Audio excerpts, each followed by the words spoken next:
My wife texted, "My mom was right. I settled for you." I responded, "Message received." Then packed up all her belongings and dropped them off at her mother's house. Now her mom's calling me non-stop, begging me to take her back. I'm 38 and still trying to process what just happened. Been married to Jessica for 6 years, together for 8 total. Yesterday, everything exploded in the most disrespectful way possible. Some context first. Jessica's mom, Linda, has hated me from day one. I'm a plumber, make decent money around 80K a year, own my house outright, no debt. But Linda wanted Jessica to marry some corporate lawyer or doctor. She's made snide comments for years about Jessica marrying beneath her station and how I'm just a tradesman. Jessica always claimed she didn't care what her mom thought, defended our relationship, said she loved me for who I was. I believed her. Apparently that was my mistake. Yesterday afternoon, I was finishing up a job when my phone buzzed. Text from Jessica. "Mark, I've been thinking a lot lately. My mom was right about us. I settled for you. I deserve better than a plumber who comes home dirty every day. I want a separation." I sat in my truck staring at that text for maybe 10 minutes. 6 years of marriage, 8 years together. Settled for me. Her mom was right. My reply was short. Message received. Then I drove home. Jessica's car wasn't there. Good. Meant she was probably at Linda's house celebrating her big revelation or whatever. I walked through the house looking at all her stuff scattered everywhere. Clothes from her part-time boutique job mixed with expensive things Linda bought her over the years.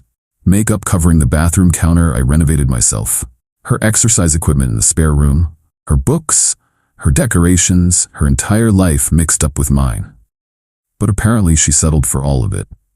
I started packing. Everything that was hers went into boxes and garbage bags. Clothes, shoes, jewelry, those ridiculous throw pillows she insisted we needed. The coffee maker Linda bought her for Christmas. Her collection of wine glasses from various trips. All of it. Took me until about 10 p.m. to pack up 6 years of her settling for me. I loaded everything into my truck and drove straight to Linda's house. Linda answered the door in her robe, looking confused. "Mark, what are you doing here so late? Why do you have all those boxes?" "These are Jessica's belongings. She texted me today that she settled for me and wants a separation. Since she's clearly unhappy with our arrangement, I thought she'd be more comfortable back home with you." Linda's face went white. "What? No, there must be some misunderstanding. Jessica loves you. Check your daughter's phone, Linda. The text is pretty clear. She settled for a plumber. Your advice finally got through to her." I started unloading boxes on her front porch. Linda kept protesting, but I wasn't listening. Jessica came to the door looking shocked. "Mark, what are you doing? I didn't mean for you to just throw my stuff out." "You said you settled for me, Jessica. I'm just making sure you don't have to settle anymore. Your mom was right, apparently. You deserve better than a plumber." I was upset. I didn't mean it like that. "You meant it exactly like that. 6 years of marriage, and this is what you really think of me." Message received loud and clear. I finished unloading and drove home. It was almost midnight when I got back. The house felt different, quieter, but also cleaner somehow.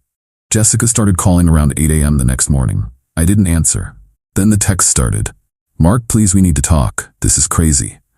I was having a bad day. I didn't mean what I said. You can't just dump my stuff and leave me at my mom's." I didn't respond to any of them. Update 1. The last 3 days have been a masterclass in backpedaling and manipulation attempts.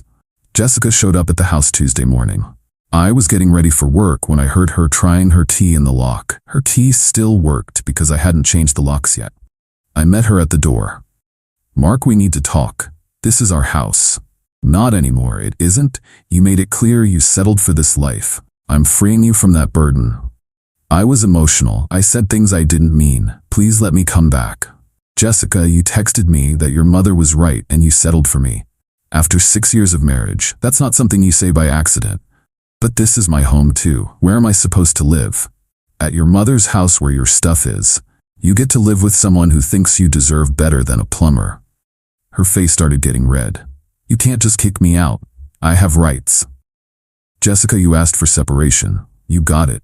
Figure out your living situation with Linda." That's when she really lost it. Started crying, saying she made a mistake, she loves me, she doesn't know why she said those things. Classic manipulation playbook. "Jessica, you don't accidentally tell your husband he's beneath you. That comes from somewhere real. Your mom finally convinced you I'm not good enough and you agreed. That's fine, but I'm not staying married to someone who looks down on me. I left for work. When I got home that evening, I changed all the locks. Cost me $200, but worth every penny. Then Linda started calling. Left 4 voicemails Tuesday night. Mark, this is Linda. Please call me back. Jessica is devastated. Mark, you're being unreasonable. She made a mistake. Everyone says things they don't mean.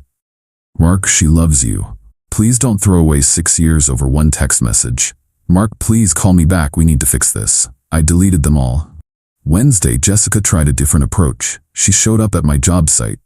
Big mistake. I was installing a new water heater for Mrs. Patterson, a customer I've worked for before. Jessica marched into this lady's basement like she owned the place. Mark, we need to talk right now. This has gone on long enough. Mrs. Patterson looked confused and uncomfortable. I was embarrassed and angry. Jessica, you need to leave. I'm working. I don't care if you're working. You're my husband, and you're acting like a child. Mrs. Patterson stepped forward. Excuse me, miss, but this is my home and Mark is here doing a job I hired him for. You need to leave. Jessica turned on her with that entitled attitude I was apparently blind to for 6 years. This doesn't concern you, lady. I'm talking to my husband. That did it. I stopped what I was doing and looked Jessica dead in the eye. Mrs. Patterson, I apologize for this interruption. Jessica, get out of here right now or I'm calling the police for trespassing. You wouldn't dare. I pulled out my phone. Try me. Jessica finally left, but not before making a scene that probably gave Mrs. Patterson enough gossip for a month. Mrs. Patterson was actually cool about it. Trouble at home, Mark? Getting divorced, Mrs. Patterson. Sorry you had to see that. Happens to the best of us, son. You seem like a good man. That evening, Linda called again. This time I answered. Mark, thank goodness. Jessica is beside herself. She's been crying for 3 days straight. Linda, your daughter told me she settled for me after 6 years of marriage. She said you were right about me not being good enough for her. What exactly do you want me to do with that information?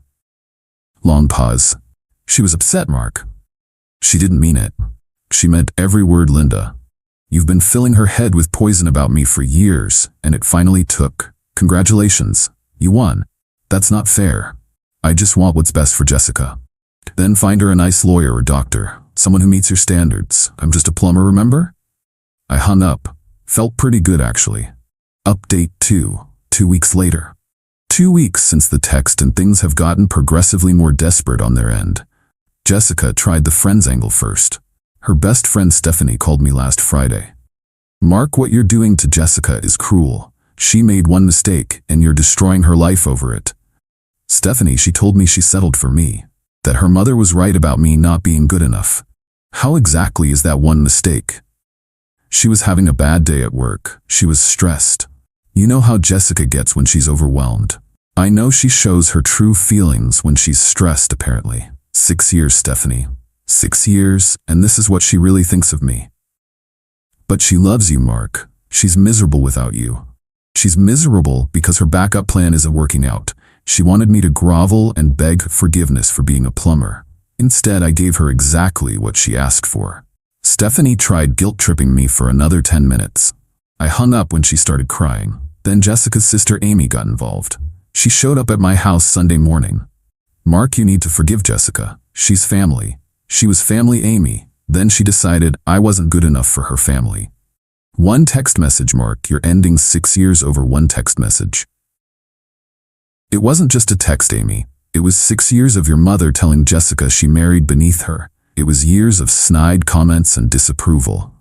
That text was just Jessica finally agreeing with Linda. Amy tried the same arguments as everyone else. I told her the same thing I told the rest of them. Jessica made her choice. Now she gets to live with it. The financial reality started hitting Jessica hard this week. Her part-time boutique job barely covers her car payment and phone bill. She sent me a long email Wednesday demanding I continue paying the joint credit card we used for household expenses. My response was simple. You settled for me, remember? Find someone better to pay your bills. I called the credit card company and removed myself as an authorized user, leaving only Jessica responsible for any new charges. Thursday, Linda called in tears. Mark, please be reasonable. Jessica is struggling financially. She can't afford to live on her boutique salary. Linda, I didn't abandon anyone. Jessica told me she settled for me and wanted separation. She can figure out her finances like any other adult. She needs help, Mark. You were married 6 years. Don't you have any compassion? Compassion for someone who thinks they settled for me? Sorry, Linda. Fresh out. I never meant for this to happen, Mark. I just thought maybe Jessica had other options. She had the best option, Linda. A husband who loved her and took care of her. Instead, she chose to believe she settled. That's her option now. Linda broke down crying. What do you want from us, Mark? What will fix this? Nothing will fix this, Linda. Jessica showed me who she really is. You both did. The harassment escalated Friday. Jessica showed up at my house with a police officer. The cop looked tired, like he'd rather be anywhere else. Jessica was trying to claim I locked her out of her own home. Officer, I'd like to get some of my belongings from the house, but my husband changed the locks. I stepped outside. Officer, my wife texted me requesting separation. I accommodated her request. All of her belongings were delivered to her mother's house where she's currently living. She has no belongings remaining here. The officer looked at Jessica. Ma'am, did you request separation from your husband? Jessica's face went red. Well, yes, but I didn't mean he should lock me out.